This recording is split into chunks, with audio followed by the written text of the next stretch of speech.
Ono ye Wolokoso mu weekend taxi. Okay, nyongera kubuzaako ena gye sokwatengo tumbude mpologomeno nje edebena gye sokwatengo tuwuliriza nyweno kubuzaako nnyo omunyanya amanyidwanga enoka management ekawempe nembuzaako nnyo ku gavini ekyali wajjala bale kwatengo tumbude mpologomeno ekikiri komanda nembuzaako nnyo ku njiwa Jamiri bale kwatengo tumbude mpologomeno nje edebe Nyanzi live Patrick walai nembuzaako nnyo ku mukulu amanyidwanga Sentongo Derrick ali kawempe eyo bamukuba aba obi bange benasoma nabo ku Stoma High School wao kawempe bale kwata mtumbude mpologomeno nje edembe kale nembuza mpozi ate ku Kabengo Uptom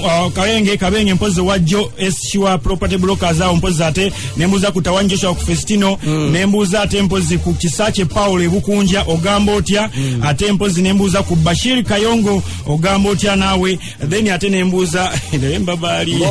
mbowa mtegeera kubuza ko nyombowa yalinga mwali mukola naye ku Tiger FM mbowa waga mabali oli machiro gamba le muyima nga muwaye birabo sebo lolo ali kula bogi lwa kamili ne bayima nga bawaye birabo okay tukugamba nti embeera eyongedde okusajjukira ddala era nga kati buli omu kyeyatereka mbozi kati atandise okukikwekula yagamba nti owaye kyenina kyekintaasa ne kinzija mu mbeera embi omuyimbi Kulamani ayina byabanja kati olw'ensonga embeera etandise okubeera ng'ekaawa naye ng'agamba kandi badde nga ka NSSF kaabwe kandi badde atelise essaawa zino kasumuluwa okuva mu UPRS naye kasooka atubuuzeeko wano Radio Simba mwenna olw'omukagala olwaleera bali ku Wolokoso babuuzaako omukulu Kakala Musebo ne Mwami Sulansi mbabuuzizaako nnyo basebo kakati ekikulu kya byonna ekiriwo nti embeera eyagudde mu ggwanga terinaako gwe yategeeza oba gwe yalabula nti najja okitegeera kintu ekyajja obuzi ne kigwawo naye mu kugwawo nze bwe nasooka okiraba nga kiguddewo nali manyi kikosezza bayimbi bokka kuba nawulire nga kyakagwawo omukulembeze speech gye yasooka okuwa ne bastopinga ebivulu n'amabaala na biki ndowooza nti ndowooza kinyize ba artist bokka na ba DJ naye kyennaku nnyo nti nakizuula luvannyuma nti kikosezza eggwanga lyonna era tuli mu bwennyamivu bw'amaanyi n'okunakuwala okw'amaanyi onyumiddwa nnyo sakola kutegeera obubaka obuvudde mu bayimbi getubadde tubakuwa wali eri emabega naye nga tomanyi nti nooba oli awo gye buvadde tebukoma byonna byonna gaba mu kulya mu mbeera bwetyo kale n'okusinziira ku Kulamani agamba nti kyandikibya obubaka buno nga babubawa nga nabo bennyininyini n'okokulya bakalinako mu mpale oba mu nsawo oba oli awo kale okusinziira ku mbeera eno bagamba nti essuubi lyonna nabadde balitadde mu kibiina ekimanyirwa nga Uganda Performing Rights Society kiyita UPRS era ensonga lwaki bakitadde obwesiga bonna babutadde mu mbeera eno agikuwa wano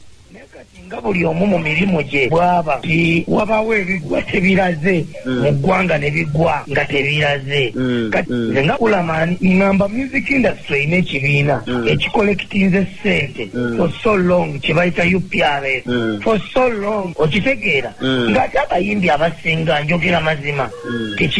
kibadde tekibawa ssente kize kikolekitinga ssente mu music w'abayimbi nga kikolekitinga naye abayimbi abasinga tekibawa ssente kiwaako banaakuba kerere nga kigamba gundi bw'ayogera bayinza omuwuliriza katumunoonye tumwokyeyo akakadde okitegeera naye nga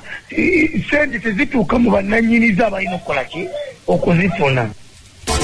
nga wawulidde Kulamani akutegeezezza gwatamanyi UPRS kyekibiina mpazi abayimbi abasinga mwe beewandiisa ne bakiwa olukusa okukuŋŋaanya akasente okuva mu baffe abakuba ennyimba z'abayimbi TV radio mpazi n'emikutu emirala emikwanira wala era nga mpazi bakuŋŋaanya akasente kano bamanyi okukazza mu bayimbi wadde nga kitutte emyaka naye abayimbi bagamba nti eno ye NSSF yaabwe okusinziira nga Kulamani bw'ategeeza kyekiseera NSSF y'abayimbi ebaddize kasente bafe enjala mu mayumba ndowooza nti mu mbeera ng'eno UPRS mu mbeera ng'eno kuba kati ffe tekyali ayinza kukubira kuwa deposit wa Easter buli omu akimanya ebivulu byayimirira ate tebyayinza nakuwa deposit wadde okukola mu mwezi gw'okutaano olw'ensonga tebamanyi kigenda peninga next coronavirus ali so serious okitegeera buli lukya ajja ateekawo embeera n'ebikyuka okitegeera buli lukya yeyongera kuba kuba wa tabbo okiraba kakati teri ayinza tuwa mu mbeera ng'eno nze mbadde nsuubira nti UPRS olina okulabira obulungi bwo at least kale n'otagaba ssente naye n'ogula ebintu ebikalu ne tuwulira nti oba watuwaddeyo omuntu n'omuwayo akasawo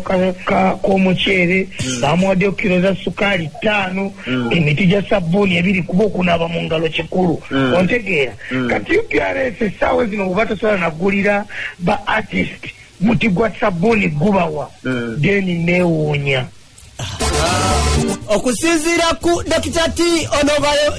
oba ye ssentebe w'ekibiina ekimanyiddwa nga kya UPRS kyetukutegeezezaako akadde kano newankubadde ng'ekibiina kino kirina omunyima waakyo amanyiddwa nga Karamagi nga no eyaddira ku mukulu amanyiddwa nga Wasula James Wasula okuva kubeera nga bamuteeka ebbali awumuzibwemu era nga mu mbazi y'akafubo gye twabaddemu naye mu kibiina mu mbeera eno ng'omukulu alajeera mu mbeera eno okukwatira mutuusiza obubaka bwa Kulaman oba oliawo nga UPRS kiki kye bakoleddewo abantu bano mu mbeera eno nga Kulaman wagaye mu mbeera eno amakulu n'agamba nti akasente kano nga wewulira wano za UPRS zibera za muntu nga UPRS zibera z'abayimbi baffe omwera nga buli mwali na percentage tetusobola kukwata nko zigaba ate zigabira abatali bannanyini sente ziba za bwannanyini era wabeera waayina mwagwe nga memba tukasimanyi ate lwaki bazzeeyo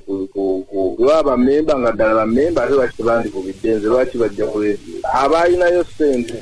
obanga teyafuna right ze twakamala okugaba juzi wano gyezigera mukaaga egiseetaano yabaso amazina ngera nga tutunula mu nkuŋŋaanyo oba mwalimu ezize UPRS esolooza luyimba lwe bakuba ku redio tesolooza muntu olw'okuba memba kyanjawulo otegera kigamba akalango k'olina ewaka oba kotaatadde ku redio yeeyo tosobola kukasabira ssente kakati mu ngeri y'emu oluyimba lwe luba lukuba ku redio wetugenda okusolooleza olutumala olusololeza leno okufuna ssente zo omulimu gwaffe kukolekitinga to collect and distribute on behalf of artists tetwasobola kwekukwata ssente nko zigaba okusinziira ku Matiyasi Walukaga omu ku bayimbi oba ku bayimbi bakadonkamu nakinku oluvannyuma lw'okuwulira chairman waabwe Dr. T oba oliawo abagamba lunwe obutaba ye nasuubira okubateeka babaguleko ku kasawo kakamu nga babawunye ekiyumba gye bali mu mbeera eno nga tebakola kale neyeka Walukaga agamba nti omukulu ono naye tamwewunya nnyo kubanga naye alabika okubanga naye tali bulungi mu ekiddako mbeerakola mutya temukyakola bivulu naye ate mwe muyinawo ko omuzigamba nti at this kanzulikola ne bwenzijyayo emitwalo 2 nyenjigulamu obuwunga ewaka omusinga UPRS twakitumbula bulungi nti eno myaka nga 7 nakatayidingayo oba mitwalo nga 9 Dr. T nabadde naye nakolera naye yeetaaga naye anoonyamuwa buyambi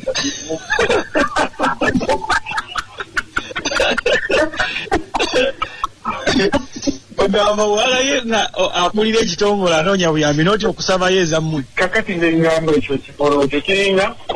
omulwadde ogamba omufundi ntaasa obadde bunzika naate y'obulamu bwamulemeredde n'afiiridana Walukaga ayongera okuwaana amagezi n'agamba nti olaba UPRS ebadde baluma nga tewali mbeera olwate mu mbeera eno kabya bikwase Katonda empapula ze bakulaga nti guno omwaka okoze booti talinga mabugo amabugo tosala oli zasobodde zakola ki zakuwa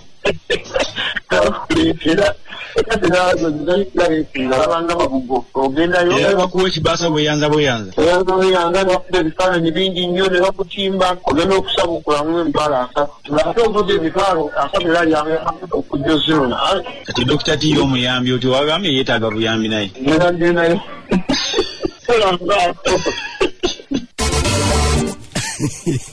ono nno Matiyasi Walukaga waba akyabitaddemu omuzannyo bakira ye Kulamani akawunga akagala sukaali amwagala sabbuuni amwagala era Dr. T si wakumukwasa kisa nga wowulira wano collecting society nga UPRS collecting sente za munnayuganda bawasulabo bacollectinze okuva ku baafa paka ku baliwo ontegeera UPRS ze collecting sente ezo okitegeera naye tesobola nakugamba nti betucollectinzemu sente okumala ebbanga ddene kati bagenda kufa enjala kuba bali waka ate tebalina kye bakola baba stoppinga dda naye oli tasobola kugamba nti NSSF yaffe bagiyita UPRS.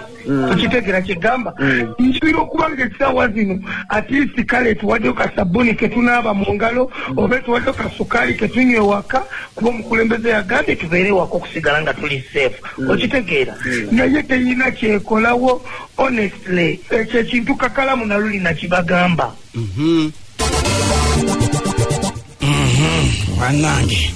omukulu Kulamani ayongera okuttanya wano ensonga. Mulabe pointi yange gye naliko nze nga Kulamani. Pointi yange kubiirayo wano. Mbagamba tukolera mu mabaala. Ontegeera abantu bakwata amabaala ebyuma ne babiyisa bubi emiziro ne bajyasaasa ne bagitwala ate ne batatuwa ku ssente bwe bakolekitinga. Kansuubire musobola okukiraba kati tuli waka